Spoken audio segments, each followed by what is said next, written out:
അസ്സലാമു അലൈക്കും വറഹ്മത്തുള്ളാഹി. ബിസ്മില്ലാഹി വൽഹംദുലില്ലാഹ് വസ്സലാത്തു വസ്സലാമു അലാ റസൂലില്ലാഹ്. പ്രിയരെ, SSF കേരള സാഹിത്യോത്സവിൻ്റെ ഈ വേദിയിൽ ചില സുപ്രധാന വിഷയങ്ങൾ നമുക്ക് സംവദിക്കാം.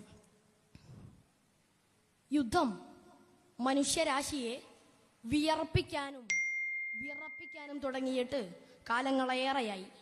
ലോകത്തെ മുഴുവൻ ആശങ്കയിലാഴ്ത്തുന്ന മാരക വിപത്താണ് യുദ്ധം. ഈ സമയത്തും ഫലസ്തീനിലും ഉക്രൈനിലും യുദ്ധക്കെടുതികളാൽ ജനകോടികൾ പൊറുതിമുട്ടുകയാണ്. എത്ര ദശാബ്ദങ്ങൾ പിന്നിട്ടാലും ഏറെ നടുക്കത്തോടെ ഓർമ്മകളിൽ ഇരമ്പിയെത്തുന്ന പേരുകളാണ് ഹിരോഷിമയും നാഗസാക്കിയും.